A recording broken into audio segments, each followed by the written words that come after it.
Good morning, Brew Daily Show. I am Neal Fryman. And I am Kelsey Sutton. On today's show, we are talking Barbie, Oppenheimer, and Barbenheimer. Our favorite topic. We're also going to be talking about Kim Kardashian's Skims line, and we're also going to finish this out. If you have been personally victimized by McDonald's, you may be entitled to compensation. Who hasn't? It is Friday, July 21st. Let's ride.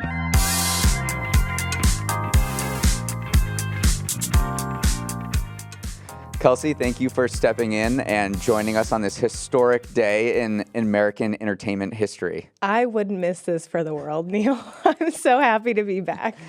So you're with Marketing Brew and stepping in for Toby, who's gone somewhere in Idaho. He's hiding out. But today is obviously Barbenheimer, and I looked into my wardrobe and picked out the shirt that could possibly be closest in color to the hot pink Barbie, and I landed on this.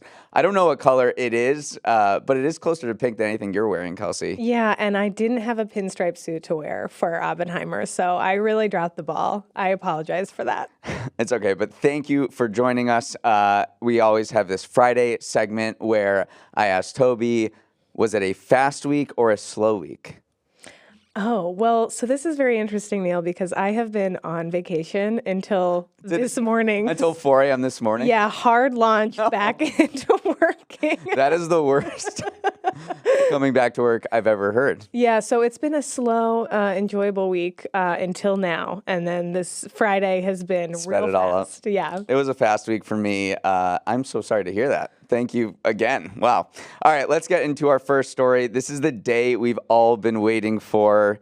It's finally here, Barbenheimer. If you're not extremely online like we are and actually live a rich and fulfilling life away from your screen, Barbenheimer is the portmanteau given to the twin theatrical release of Christopher Nolan's Oppenheimer about the development of the atomic bomb, and Greta Gerwig's Barbie, which is about Barbie and has a star-studded cast. These wildly different movies hit screens in North America today. As one writer put it, this is Mattel meets mushroom cloud content, but it's been more explosive than anyone could have imagined. This odd couple has taken on a life of its own on the internet, becoming a pop culture sensation that spawned memes, merch, and people debating which order to see these movies in a double feature. Kelsey, you've been on the front lines observing the marketing around Barbenheimer for the past few months. So my first question for you is, how did this happen? What just happened? We've all kind of accepted that Barbenheimer is a thing, but when you step back and think about it, it's kind of a cultural moment that doesn't come around often. Right. And I think the thing that's so fun about this is that I don't think that Christopher Nolan or Greta Gerwig sort of could have foreseen this moment. I think that it's kind of rare, but we have had instances of these of two vastly different movies kind of coming out at the same time. But ultimately, credit is due to the internet, the people who don't live rich and fulfilling lives, or who do, but do it on a laptop or on their phones.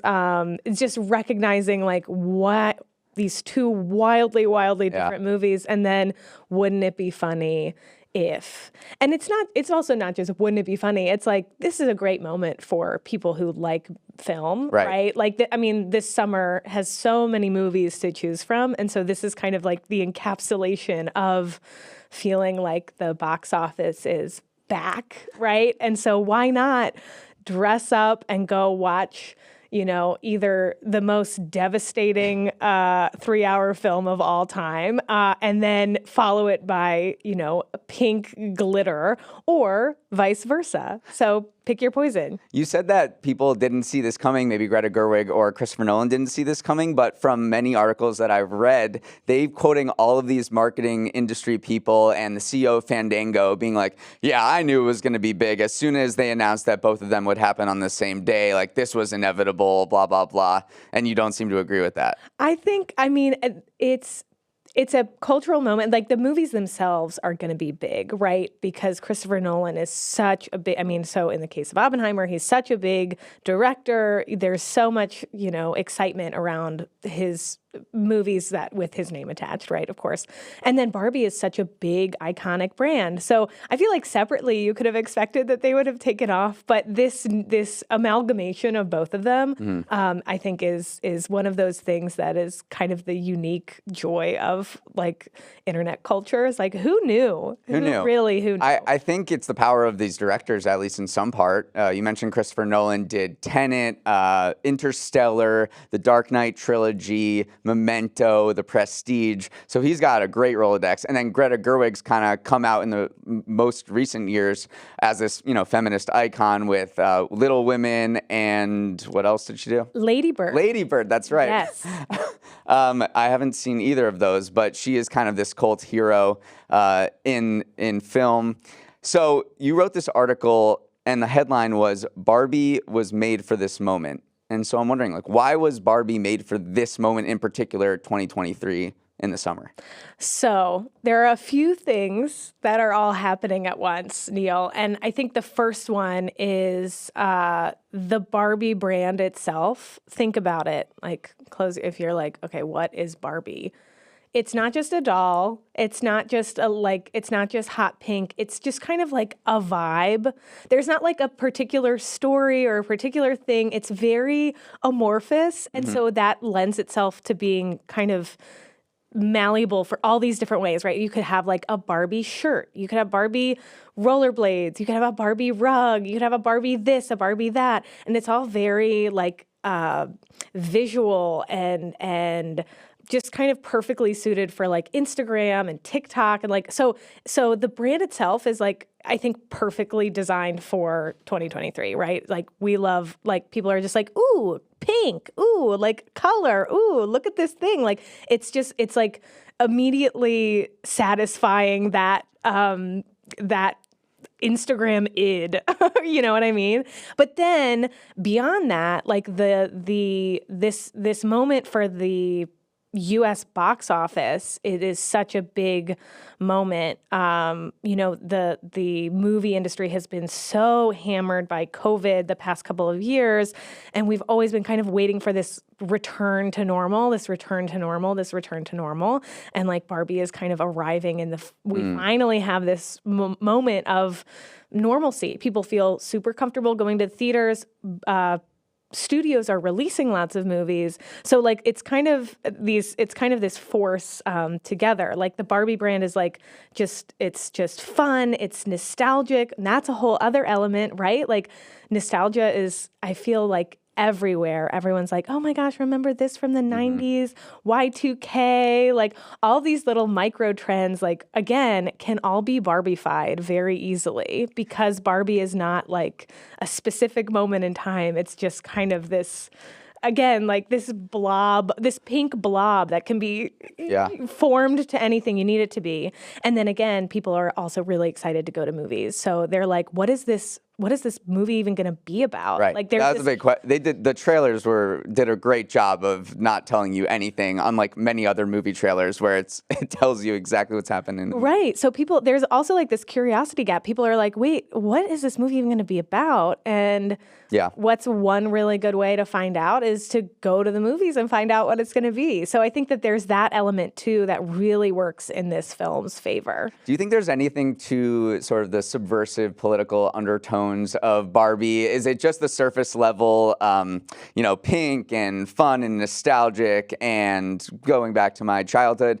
Or is the Greta Gerwig, we're reclaiming Barbie to be this feminist icon playing into it? Or do you think that's kind of maybe reading a little bit too much into why people are interested in this movie? No, I think that's definitely why people are interested, because they're like, how is this going to be Greta Gerwig-ified, right? Like, what is this going to look like? And I have not seen the film yet. I will be seeing it. So, who knows, right? And so that, again, that's kind of the element. It's like, what is this director, who, I mean, Little Women's an amazing movie. You should definitely see it. I do want to see it. But like, what is she doing with this piece of IP, right? And I think that's, again, people are like, they have to know. They have to know. Speaking of IP, I've seen approximately maybe 50 trillion LinkedIn posts praising the Barbie marketing team for its, all-out assault on licensing deals and just getting Barbie everywhere ahead of this movie. So I'm wondering, is there anything that marketing professionals can learn when they're promoting the next movie that comes out? Or is this just kind of lightning in a bottle that these Barbie people were dealt the best hand possible just because you said this is the moment for Barbie to thrive? So I think there are a few things. One of them is just like the power of being unmissable. Like unless you have fully lived under a rock for the last 4 months, like that this movie is coming. Like it is like in the atmosphere. There's so much. And the way that they've been able to do that is because they did all these partnerships with different brands. So, I mean, I could just list them off, but like, apparel brands, home decor brands, makeup brands. Xbox has a Barbie console, right? It's literally everywhere. And so that really stretches like again, Barbification of 2023. Like you can just see it everywhere you look, even if you're not necessarily like a traditional, like, I don't know, like there might be like a very specific segment of someone who's like, I'm definitely going to be targeted with Barbie stuff. And then there's this extension just, again, through all these like brand partnerships. So I think that that's like the power of it, because there are so few moments where like culturally there is like alignment and unity on something. But then again, there's like the magic of Barbenheimer, right? Which is, I don't think... You can't predict. Right. You can't predict it, and you just have to run with it. Right. And I think that it's going to be really interesting to see how Oppenheimer does too, because we talked about this a little before the show started, but these double features, Oppenheimer's, I believe that they have projected it's actually going to be more than what was initially projected, again, because of this Barbenheimer effect. So it's going to be interesting to see, like, is this a halo effect just affecting, who does it affect? Or does somebody go see Barbie and then go see the new Mission Impossible movie? Like, it could have a halo effect for a lot of films. I think that's the goal of these kind of things, is that it's a 1 + 1 = 3 scenario, which is why you see Tom Cruise taking Instagram pictures holding up tickets to Barbie and Oppenheimer, saying, like, I'm going to go to both of these movies, and then each of the stars of Oppenheimer and Barbie have sort of promoted their films in conjunction with other ones. And I think this is the definition of synergy. It's why car dealerships all locate on the same road. It's because people are going to the movies. They might see more than one, or they might go back the next day and see the other one. It's why there's a bunch of trailers for movies in front of other movies. So I think this is a halo effect that is going to lift all boats here. And this is a tried and true strategy from Hollywood for decades. There have been a lot of this, what's known as counter programming, where you put maybe a kid's movie next to an action movie so the dad can go see the action movie, the kid can go see the kid movie. One of my favorite ones is known as The Dark Mama. And 15 years ago, Christopher Nolan had The Dark Knight, and it came out the same day as Mamma Mia. So those are two very different movies. It was the same July weekend, and The Dark Knight kind of obliterated Mamma Mia. And then another famous counter-programming example was Pitch Perfect 2 and Mad Max Fury Road. So you can to me, those are the same movie. Those are the same movie, but for whatever reason, it didn't get the explosive virality of Barbenheimer. But studios have been coordinating and doing this for a while because they think, the more options people have, it's not necessarily putting movies in competition with one another. It's, generating value across the spectrum. Yeah, but I think that it's interesting because in those instances, it was really like, which one are you going to see? And this weekend, it's like, I'm seeing both. Maybe. A lot of, I think that AMC said that they've seen tens of thousands. 40,000. 40,000. I don't know if that's a lot or a little, though. I guess it's more than zero. Yeah. I think, I don't know how many people are actually going to see both. Whenever I ask around the office, I mean, that's been the main topic of conversation. What are you going to see? I've only heard people say, I'm going to see one or the other. I haven't heard any double bills. So I'm a little skeptical that people are actually seeing. That's a long time to spend in a movie. I mean, Barbie's definitely over 2 hours. Oppenheimer's 3 hours. I think Oppenheimer's also limited by the fact that it can only be seen, it cannot only be seen, but a lot of people want to see it in IMAX because Christopher Nolan shot it on the best camera possible for movies in history, the 70 millimeter IMAX film. And there's only 30 theaters in the entire world that you can see this at its, peak quality. And I want to do that. And I was looking at the Lincoln Square AMC, which has one of only 19 screens in the United States that shows, Oppenheimer at 70 millimeters, and I couldn't get a showing until August 8th. Oh my gosh. Yeah. I mean, that's a great sign for Oppenheimer. It's a good sign, but it might limit their ticket sales. It might also boost the cost per ticket, certainly. So we'll just have to see. I mean, if you look at what the projections are, Barbie is expected to reach at least 90 million this weekend in North America, and Oppenheimer is supposed to come in at 60 million, which makes sense. Oppenheimer is fewer screens, bigger, rated R, maybe less appeal, a little darker. But we're going to have to leave it at there. Great discussion about Barbenheimer. Let us know what you're going to see or what order you're going to see it in. The correct answer is Barbie, Oppenheimer. No, Oppenheimer, then Barbie. Yeah, you need a palate cleanser after Oppenheimer, I think. All right, before we move on, let's take a quick break. All right, Neal, I want to talk to you about a celebrity brand, shocker, which is Kim Kardashian's Skims, which is now worth, do you want to guess? I mean, I know. I'm so bad at acting. They would never cast me in Oppenheimer or Barbie because I'm just a terrible actor. It's $4 billion. It's $4 billion. It's $4 billion. Skims has raised $270 million in a new funding round. I want to talk to you about this, Neal, because I think that Skims is one of those few examples. There are so many celebrity brands, so many. Yeah. And this one is such a huge success. Yeah. So the Skims chief executive said that the company is now on track, is now profitable and is on track to make $750 million in sales this year, which is up from $500 million in 2022.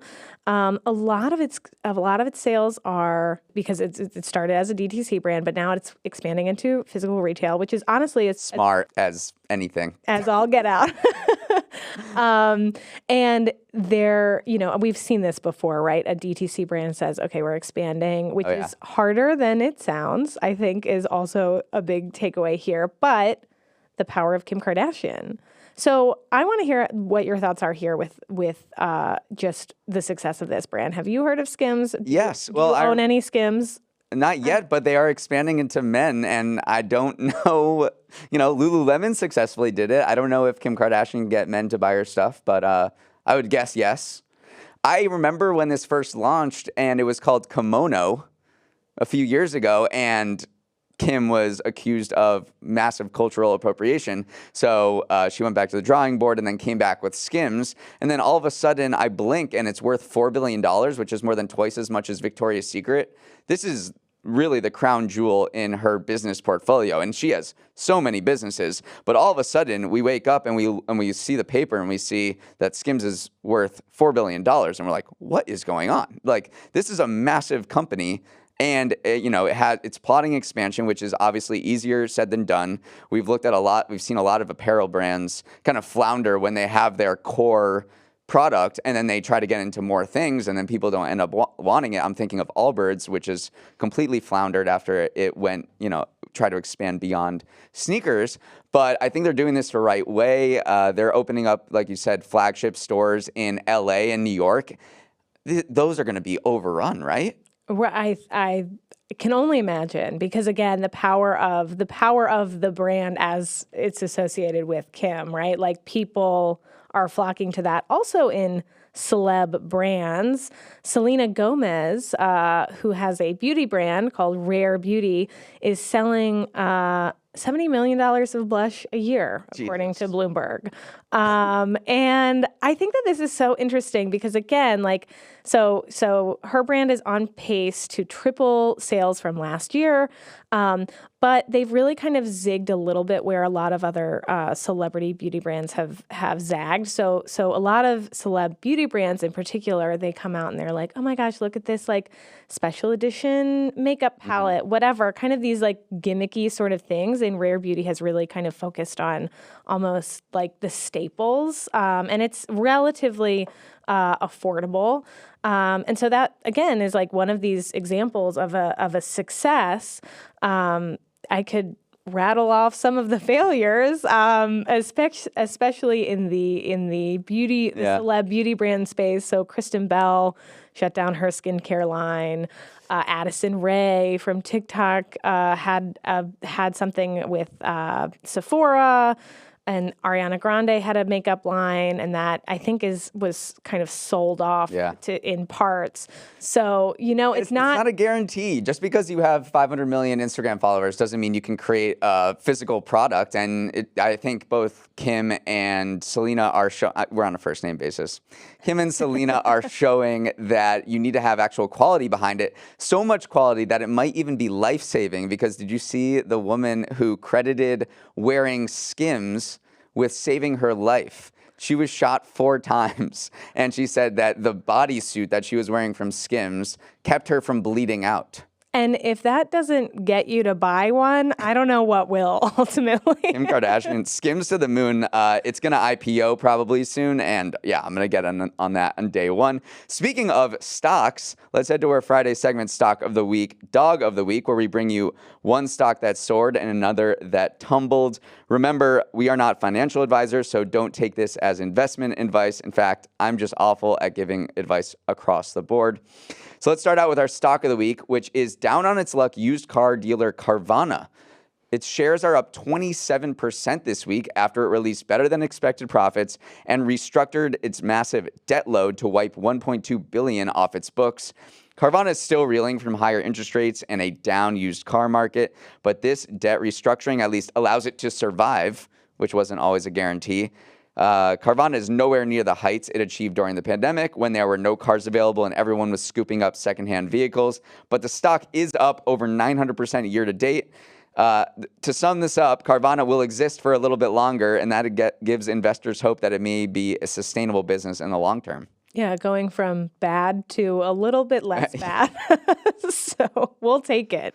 Yeah, and right now there's kind of a slump in used car prices. I remember Toby and I were talking about the CPI, the inflation report, a few weeks ago, which showed that used prices were down, which you wouldn't think was good for Carvana. Carvana really benefited from when all used car prices went through the moon in 2021. But the CEO said, look, we may not sell as much per car, but we're going to be able to push more volume through, and that overall will be good for our business.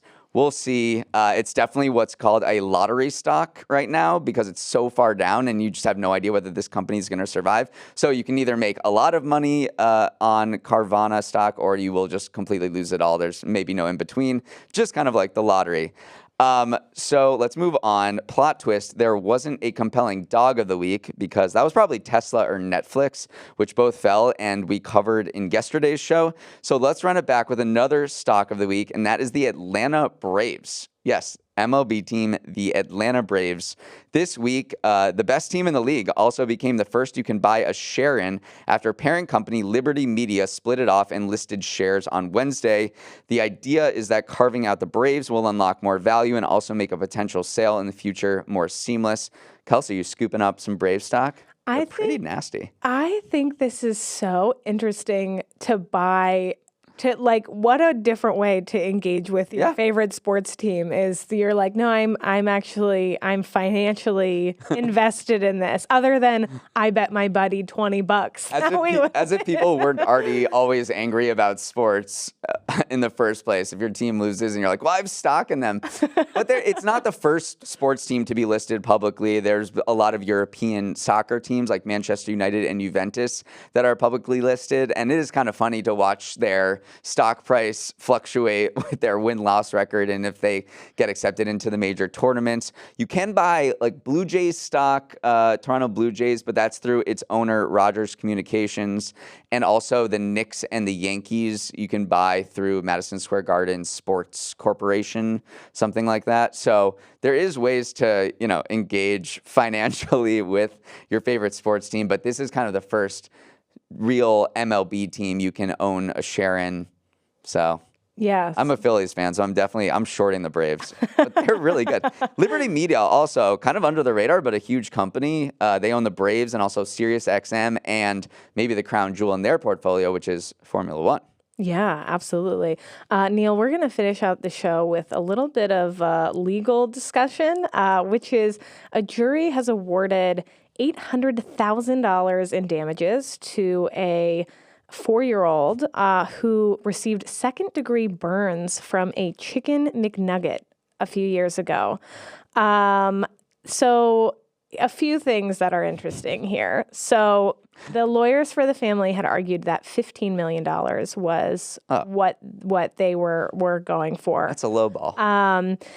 And the girl is now 8 years old, and she has a scar remaining on her inner thigh. So here's the thing that's super interesting. This is reminiscent of, for some of you younger listeners, maybe you were not alive for this, but there was an infamous case in 1994, the McDonald's coffee case. There was a lawsuit in an older woman got third-degree burns, horrific. I don't know if you've seen these photos. You can look them up on the internet. But she spilled a cup of coffee on her lap and had to get like skin grafts, third-degree burns on her thighs. And so McDonald's was ordered to pay her $3 million. It was later reduced. I think she got less than $500,000. But that case in 1994 kind of created this concept of like excessive litigation. No kidding. So the coffee case like sort of was just like interchangeable with like, oh, they're like people will sue over everything, da da da. And this case is so reminiscent of that in so many ways. I do want to emphasize that this girl got second-degree burns, which is not like it's not like, oh, that was hot. Like, that's very hot. But it just... we don't always take McDonald's side, but I am very curious what law McDonald's broke. I guess too hot. Nuggets? The nuggets were too hot. Their defense Neal. was that I'd rather it be too hot than too cold, and everyone gets salmonella.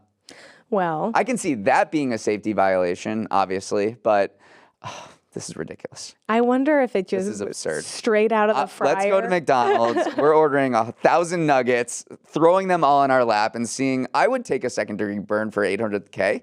I mean, look. I would take a third-degree burn. I mean, somewhere on my body. I don't know if I would. There would be some off-limits places. All right, we have to wrap it up there. Hope everyone has a wonderful Friday. Thanks again for waking up early and joining us, Kelsey. Your Barbenheimer takes were excellent. If you want to write in and let us know what order you plan to see Barbenheimer in, our email is morningbrewdaily@morningbrew.com. Emily Milliron is our editor and producer. Samantha Velez and Raymond Liu are our associate producers. Uchenna Ogu is our technical director. Billy Menino is on audio. Hair and makeup took the entire day off to see Barbie, Oppenheimer again before finishing the night with Barbie. Devin Emery is our chief content officer, and our show is a production of Morning Brew.